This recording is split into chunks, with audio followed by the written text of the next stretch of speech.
Just look at this deadlock detection.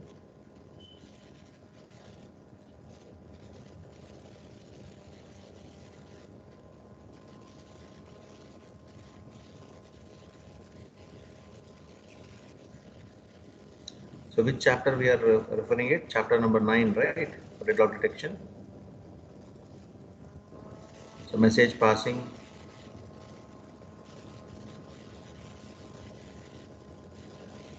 We have seen message passing part, and we are trying to see now deadlock detection. Please go through this deadlock detection part.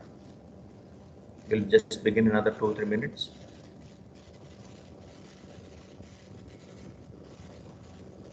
So it's chapter number 8. This deadlocks should refer to the page number around 270. Okay. So where do we see deadlocks in real life? For example, so deadlocks arrive when two persons wait for phone calls from one another.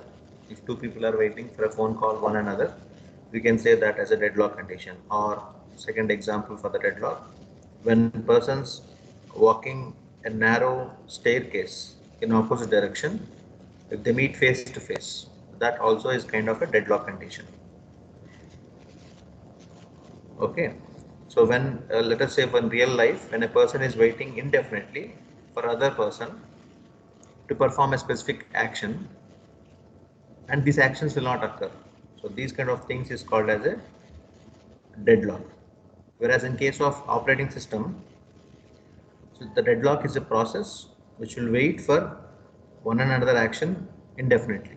One process is going to wait for other process without any condition or indefinitely. Okay, so that's how the deadlocks will occur.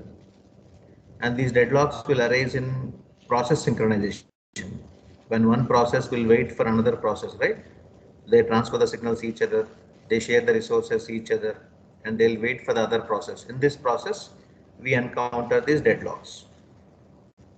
Okay, so because of these deadlocks, what will happen? The system performance may get degraded because the system does not able to compute anything. All right, so that's what the problem what we encounter in deadlocks. So let us see the example of how do we handle these deadlocks. So in the process of handling deadlocks, we have 3 different techniques available. One is deadlock detection and resolution. The other one is deadlock prevention, and third one is deadlock avoidance. So we have 3 different techniques for handling the deadlocks, or 3 approaches. Okay, so let us see now the deadlock detection, how the deadlock detection is going to happen and what is this. Let us try to understand. So this example is showing the deadlock detection. What it is showing here, you look at the process P3, there is a process P3 here. So this point you'll just look at process P3. The process P3 is in running state. So we have 2 states. One is running state. Okay, the other one is blocked state. Right, let us assume that it is in running state. Okay, because uh, it is not blocked. As it is not blocked, we assume that it is in running state. All right, and it is going to request the resource we are assuming. Now, all the process in this system can complete as follows. So let us say all the process here P1, P2, P3 can able to compute the task as this. First point here, the process P3 will complete and release 2 units of resources allocated. So see this one here. This was resources required is 2. If process P3 is running, okay, and once it is completed, process P3 part is completed. Now the 2 resources what it is being used will be released. This will not be required further by P3. So these 2 resources will be released. Okay, that's what we can see this point here. Process P3 is in running state. Okay, we simulate its completion. Okay, and we allocate that resources to P2. Let us say we are assuming that P3 is going to give the resources to P2. So P3 is going to release 2 of its resources because it doesn't want that. It has completed the task from running state. It has completed that. Okay, now these units can be allocated to process P2. We have two options. We can allocate to P1 or we can allocate to P2. Let us assume that it's been allocated to P2. Okay. When it completes, 6 units of resources can be allocated to P1. Now, if this see this point of time, this P4 also will complete. So P4 also instead of P2, so P2 is in running state and P2 will be completed. Now instead of 2, this 4 resources will be available, and previously we have 2 resources. Now it is total 2 plus 4 resources. How much it is? 4 plus 2, it is 6 resources we get here. That's what 6 resources available. These 6 resources can be given to this process P1 further. Okay, so that's what you can see this one here. There are 0 resources free. Now in this case, 2 resources are free because P3 has released 2 resources. Now for the next step, 4 plus 2, 6 are free here. Okay, so this is how the calculation of resources, requested resources was done. Okay, when it completes 6 units of resources can be allocated to P1. Further, what will happen here? No blocked process exists when the simulation ends. By the end of the simulation, there is no process block exists. So the deadlock does not exist here. So as by this time here, by the time we complete it, there are no process got blocked. None of the process got blocked. Process 1 is running completed, process 2 running completed, process 3 running completed. In this case, there is no process. We have not seen any process got blocked. Okay, if any process got blocked, then we can say we got deadlock. Now we didn't got any process blocked, so we can say that there was any deadlock. Nothing, there was no deadlock existing here. Is that clear about this? So this was an example for deadlock. Now let us go for deadlock detection algorithm. So this one we have already seen that. So just in the interest of the concept, we are trying to see it, and we'll see an example at the end of the day. Okay, now algorithm here, this 8.1 algorithm, what it is going to do, this is going to perform deadlock detection. So this algorithm is going to perform what? Deadlock detection, which means it will find out whether we got deadlock or not. So from this technique, how do we find out this? In general, how do we find out this? We have to check whether the process available P1, P2 and P3, out of these three processes, if any of the process got blocked, we have to check. Process any process is blocked, we need to check. If any of them it is blocked, yes, then we can say that it is deadlock detected. Then we can say that deadlock detected. If it is no, then there is no deadlock detection. Okay, yes means detected, no means not detected. So that's what we understood that. Now how to make the computer understand this? That's a challenge for us. Okay. Now the inputs for this algorithm are what? Or two set of process, blocked and running. So see this one here, two set of process. One set of process here is blocked, one is running. One is blocked, the other one is running. So these are the inputs for that. And a matrix model of allocation, state comprising the matrix. So matrix model we have, so see this one array, they have shown the matrix model. What is that?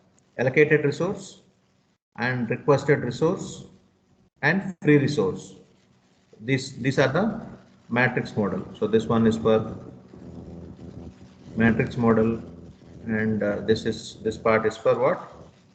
Blocked and running state are the two set of process. These are the processes. Okay, you can see that names here same way: allocated resource, requested resource, and free resource. So allocated resource, requested resource, and free resource, blocked and running. Okay, now let us see what will happen in the simulation part of this algorithm. Okay, now from here let us check. Now the algorithm simulates completely of a running process Pi. So let us assume like a running process Pi, because out of this n number of process here, we have 1 up to n, 1, 2, 3, up to n number of, what is this n value? It's the number of process. Out of this n number of process, any one of the process, let us say Pi, is going to be in a running state. Agreed? So we have, let us say for example, P1, P2, P3 up to say Pn. Out of this, any one process will be in running state. Anyone has to run, right? Out of this, let us assume like that process is pi. Pi is the currently running process. The algorithm simulation completion of the running process pi by transferring it from the set running to be set finished.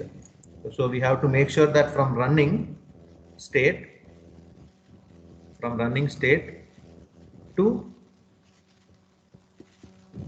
finished state. So this what will happen during by the end of the simulation. All the process here, let us say P1 to Pn, all of them has to go through the process of running and it has to come to finished state. So this what is the preliminary idea what we have. That's what step 1A and 1B it is. So this one here, right? This 1A and 1B. So that's what it's going to do. We have to make sure that the process is going to make sure that from running state to finished state. You see this one here, we will select a process Pi and set it to running state. Out of this 1, 2, 3, 4 up to n, select any number randomly, let us say for example, and make sure that that is running. Yes, it is running, true. Now this when it comes to running state to finished state, you delete that process, because when it is finished there is no question of occurrence of deadlock. So let me make clear to you. P1, P2, P3, P4, let us say up to P7. We'll assume n value is 7, let us say. Now, at this point of time, P3 is computing. P3 is in running state and it has finished. Now we can eliminate this P3, because in this case of P3, the deadlock will not occur because it has completed already. Now let us say this P4, it is starting. P4 also went to running state and it has finished. Now the deadlock will not occur in this case also. So like this, we are going to check whether the deadlock is occurring in any of the process or not. If it is not finished, if it is blocked for some time, then we have to wait there and check whether we got deadlock or not. Okay, so like this, we are eliminating the options where we don't get any deadlock. So that's how they are trying to compute the algorithm through step 1A and 1B. Next, so resource allocation to process Pi are added to free resources. So this free resources, what it's going to do, the resource allocation to process Pi are added to free resources. Whatever the resources we are trying to give to the process Pi are being added to the free resources. You can see this one here, free resources diagram. So free resources, what are available? Okay, we are getting added there. Okay, all right. Next. So that's what is there in step C. Step C, what they are trying to do here, carefully observe. Resources allocated to process Pi are added to free resources. So whatever the resources available, you see this one here, the value of 1 to R. 1 to R is your free resources. So 1 to R, that they have taken it as K. Okay. Now what they are checking, free resources K equals to free resources K plus allocated resources. So this is what they are trying to add out of this, and they are making sure like which resources are free. They are going to check the resources allocated to Pi. Let us say this Pi requires 2 resources. Okay, are added to free resources. So free resources, how many are available? 4 are free, let us say. Now we are adding plus 2. Why we are adding like this? You know that why we are adding? Because this Pi is finished this task. Pi requires 2 number of resources, but Pi is already completed. Pi, let us say for example, for instance P3. P3 requires 2 number of resources. P3 has completed the task, which means it has moved from running state to finished state. So further these 2 resources will not be useful for P3. So they are free now. So we are enlarging the size of the free resources. So previously these free resources are 4. Say for example, we are adding plus 2 here, it becomes 4 plus 2, it is 6. I'll show you an example here. You look at this one, this free resources are here 0. Okay, now later this 2 is completed here. Now we are adding this 0 plus 2. We are going to get 2 here. Now in this case P2 is going to complete the task. So 2 plus 4, it will add up to 6. So we are going to add like this. So to build up this one, the free resources, we are trying to add the completed process. So whichever process we have completed, we'll take that Pi and we'll add that number of resources what it has used to the free resources. So that's how we can complete step 3. Okay, hope step 3 is also clear. Now the algorithm now selects a blocked process whose resource request can be satisfied from the free resources.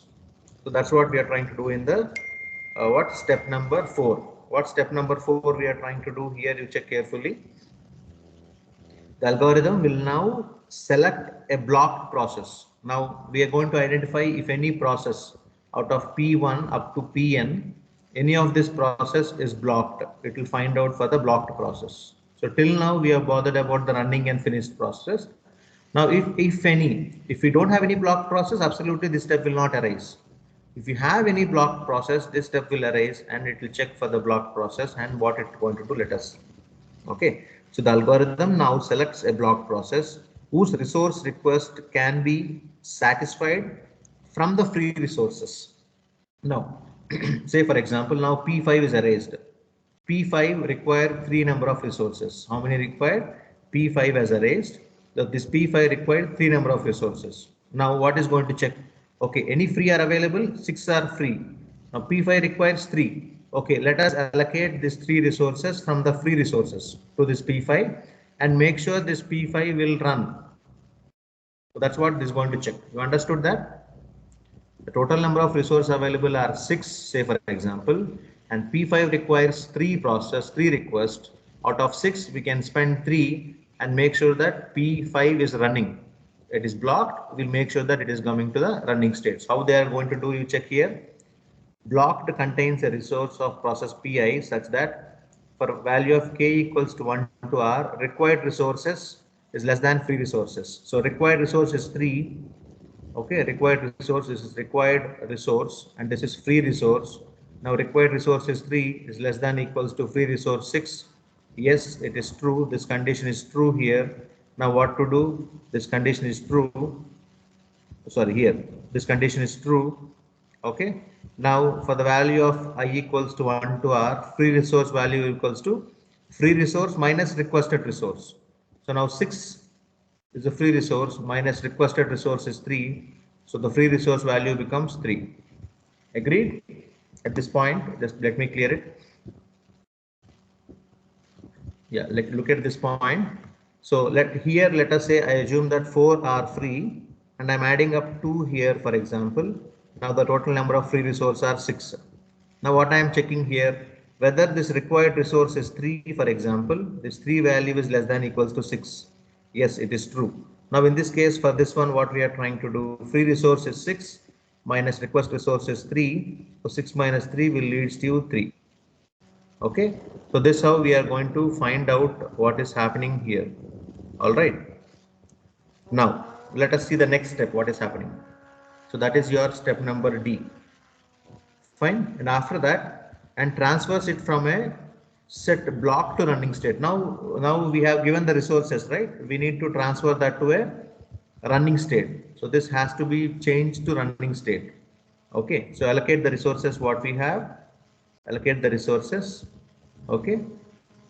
And then we have to delete this process Pi from the set of block and we'll add it to running state. Now in this process, let us say P1, P2, P3, P4, P5, P6 and P7 we have assumed, right?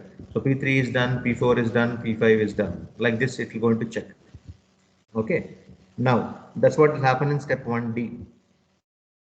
Sometime later what the algorithm is going to do is it will going to simulate its completion and transfers it from running to finished. So after some time it is going to complete that from running to finished. Okay. The algorithm terminates when no process are left in the running set. So all the process here, let us say this P1 also has to come to running and finished.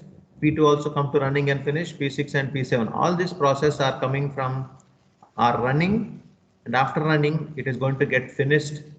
Then the algorithm will stop unless the algorithm will not stop. Okay. And where is the complexity of this algorithm? The complexity of the algorithm can be analyzed in this manner. Okay. How to analyze the complexity of this? The running sets and block sets, okay, can contain up to n process. So we have a running set, we have a running process, and we have a block process. We have a running process and we have a block process. In this case of running process and block process, now what will happen? These will have n number of running sets and this will have n number of block sets.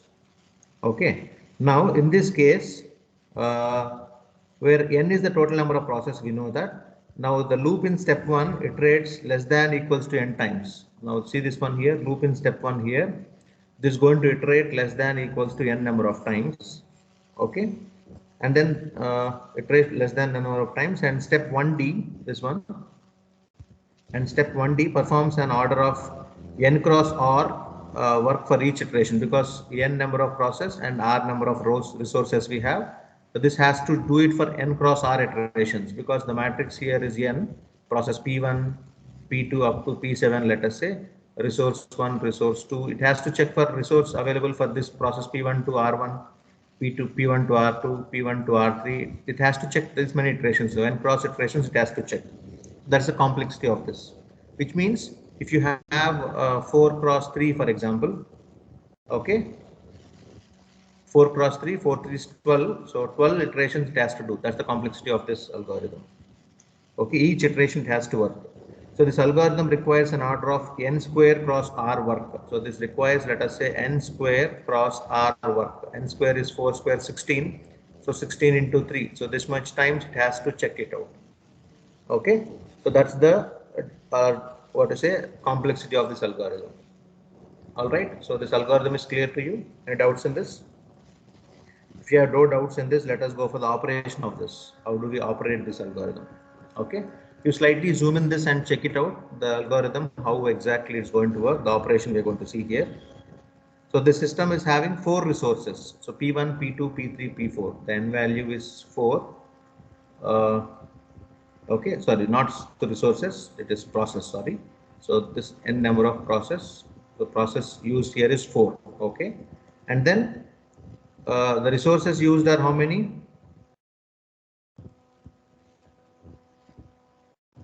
So resources used are 3. So R value, it is 3, which is your resources. Okay, the system has 4 processes, P1, P2, P3 and P4, and 5, 7 and 5 units of resources, classes R1, R2 and R3. So R1, R2, R3. Check this one, 2, 3, 4. Total is 4 here, sorry, here.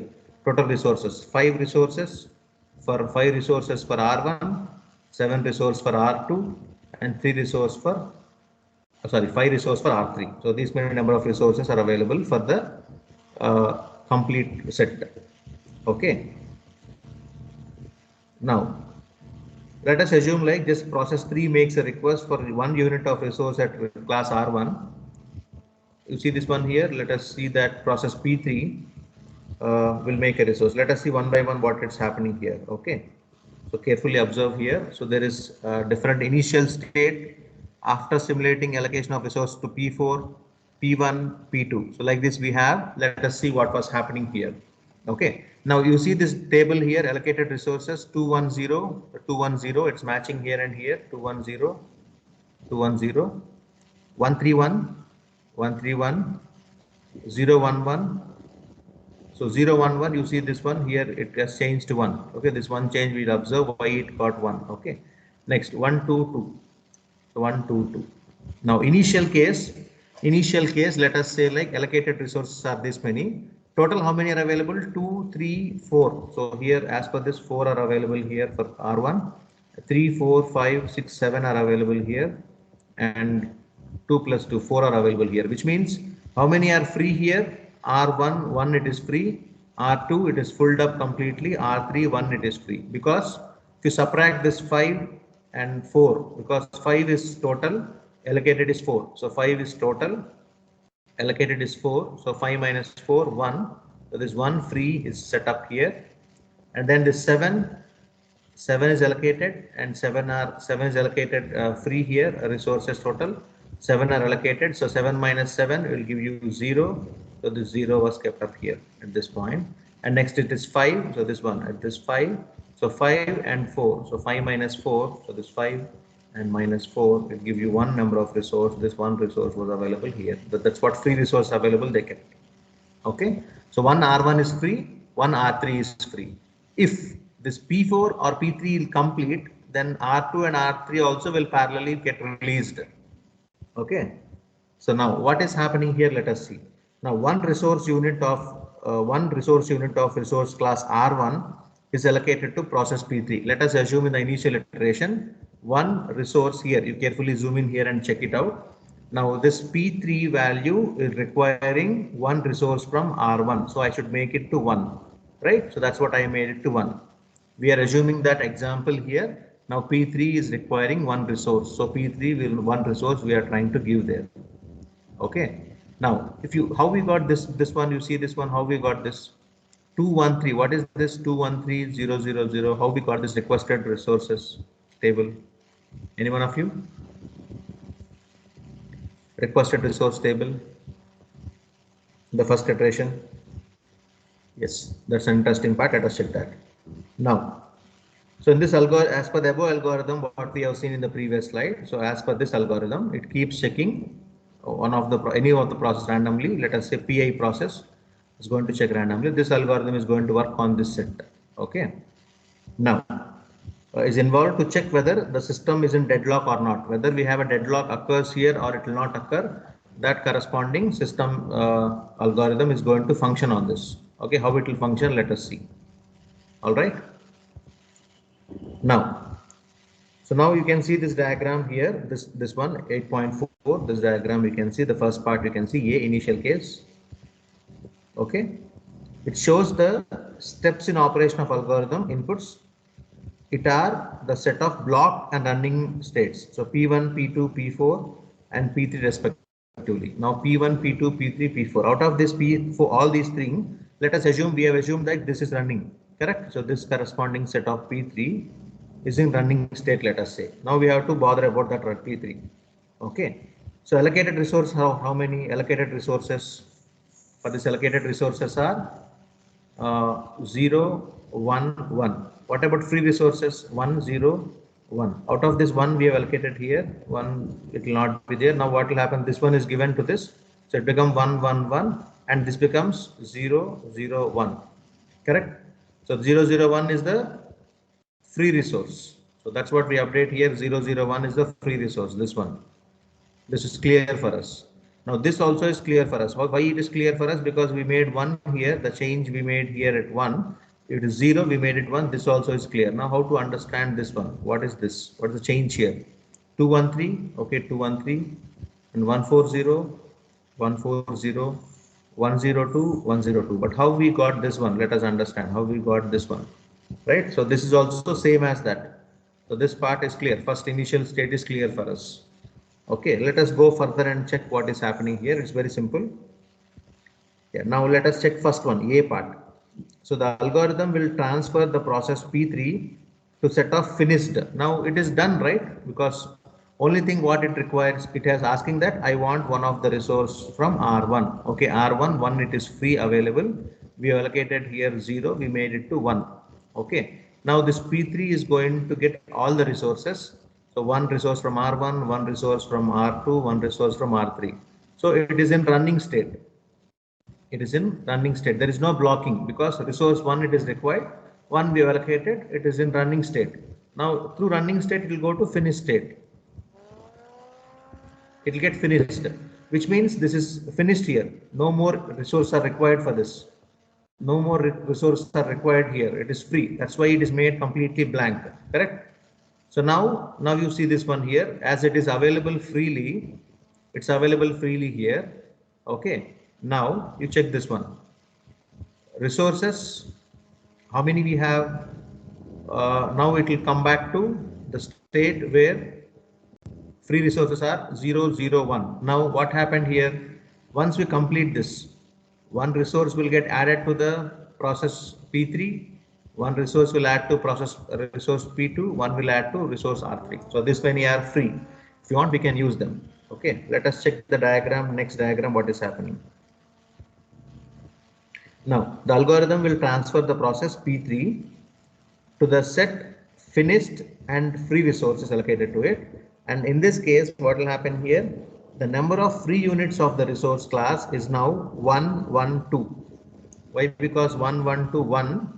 1, 2. See this 1, 0, 1 were free actually. Okay. Now we have made it, this one is used by process P1. So it became 0, 0, 1. Now from here 1 1 1 we got free, right? So this we are adding up to this 1 1 1, we'll add up to that. It will become 1 1 2. That's what it is now. So this free resources now are 1 1 2. It will update like this. Do you agree with this 1 1 2?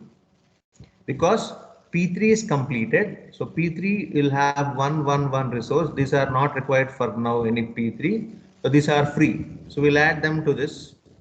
We'll add them to this 0 0 1. We'll add to this, so it become 1 1 2. So this free resource required is 1 1 2. Okay. Yeah, that's clear. Next.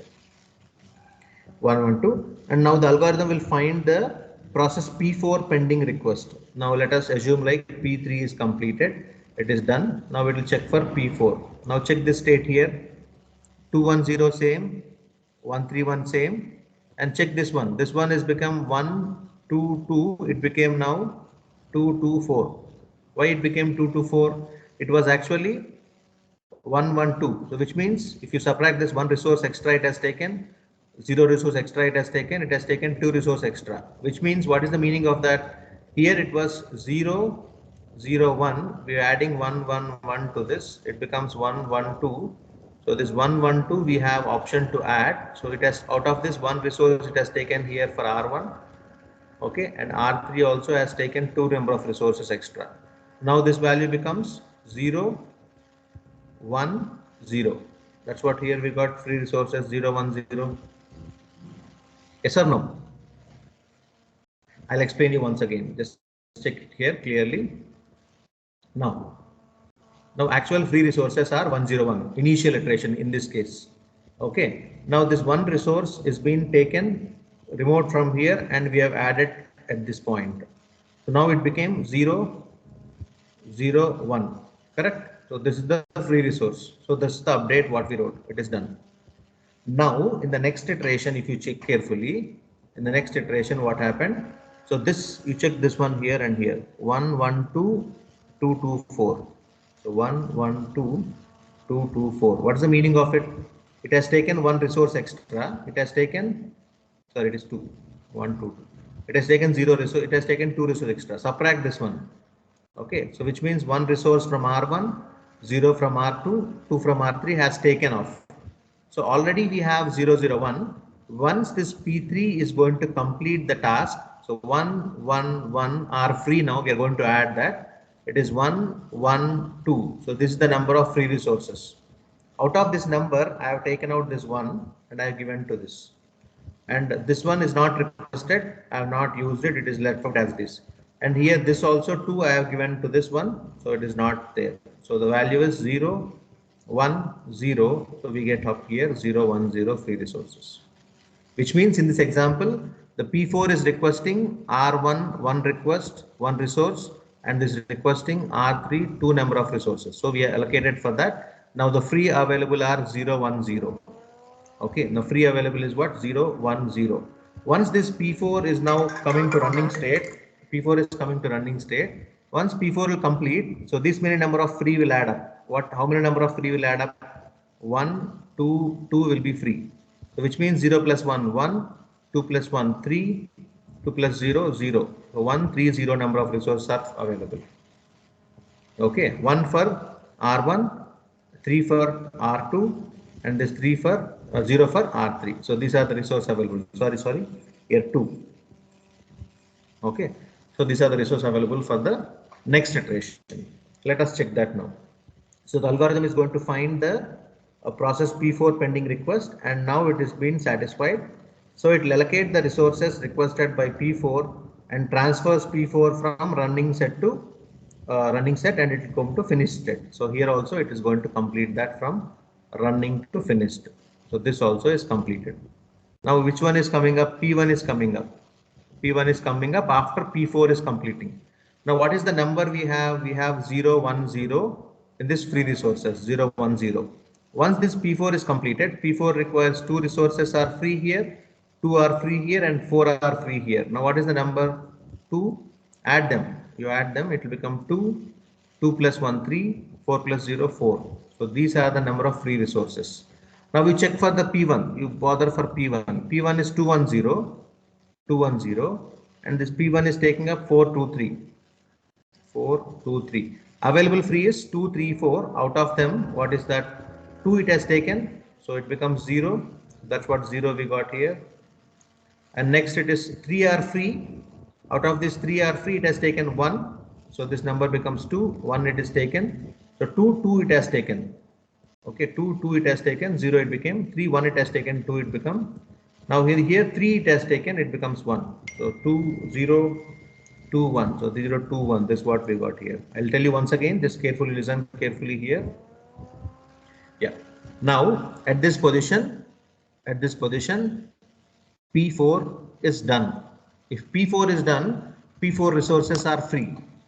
P4 is having how many resources? P4 is having 2, 2, 4. So these many number of resources for R1, R2 and R3. So these many are available for P4. Now they are free. So they are free. Now we can add up to the free resources, right? So free resources are how many? Free resources are 0, 1 and 0 from this one. 0, 1, 0 from this one.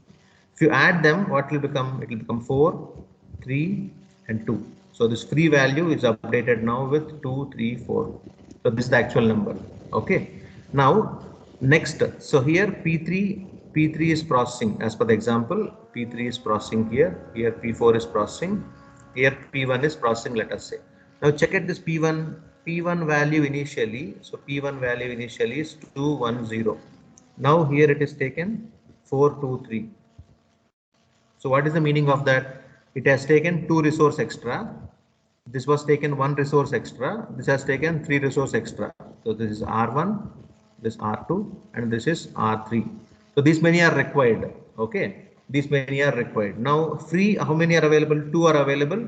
Okay. 2 are available. It has taken. So this becomes 0. So that's what it became 0 here. Next, R2, 1 is required. Okay, how many are available? 3 are available. So I'll take 1 from this, it becomes 2. So 2 is updated here. Next, R3, how many required? 3 required. 3 are required. So 1 is available free. So 1 I'll make it here. Okay, this is how we got the free set. This is how we got the free set. Now you see this one here extra. How I am taking this? How I am taking this 213 from this 213? How I am taking this one from this?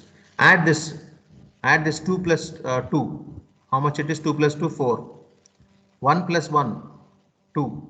0 plus 3 3. Okay, like this. Next, how to understand next one? Can you say next one? How to understand? The number of resource free are 0, 2, 1, correct? Now which one will complete? P4, P1 will complete. P1 will complete means we have 4, 2 and 3. Add up this 4 and 4 and 4. So these many are free. Now you check this one, 1, 4, 0. You add to this P2. 1 plus 1, 2 we got. 3 plus 4, 7 we got. 1 plus 0, 1 we got. So this is how we can add them. Okay. So this became now 241 and this one is available. How many are available here? How many are available here? Let us add P1 4, 2, 3. If we add, becomes 4, 4, 4. Available is 4. P2 requires how many? P2 requires 2, 7 and 1. Available are what? 4, 4, 4 are available. So this one will complete, this one will complete. 1 it will take and complete, 2 it will take and complete. But this one requires 7 resources, only 4 are available. So what happened now? The resources are not available. So it will not complete the running state. Instead of this, it will go to block state. P2 requires 7 resources, available are only 4. So what will happen? P2 requires 7 resources, available are only 4. So the process will be in the deadlock condition. So in this case, what will happen? The deadlock is detected. See this one? The deadlock detection algorithm is going to operate here. So this B condition, we got a deadlock. Okay. The set running is now empty. So the algorithm completes the deadlock.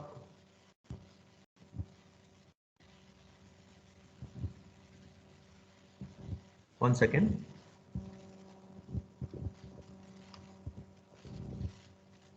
Check this once again, whether we got deadlock or we got number of resources available.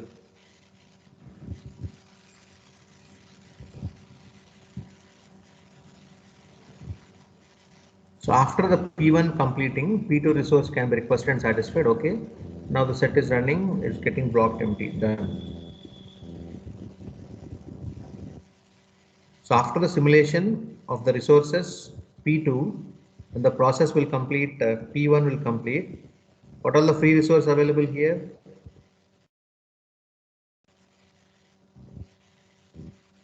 We do not have the resources for R2. Okay.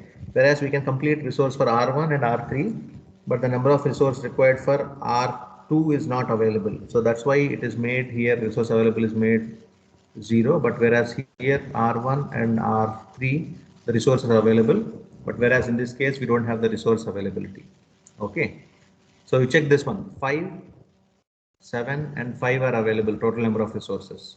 Out of this, all are completed. P2 requires 2, 7 and 1, which means 3 are free here. So 3 are free here, and 7 minus 7, 0 are free here, and 5 minus 1, 4 are free here. So that's why we got 3, 0, 1. Okay, so this is how the algorithm is going to detect the deadlock. Okay, so in the next class we are going to find out how do we resolve this, how the deadlock detection part is going to resolve. Okay, so that's it for today. Any questions and queries?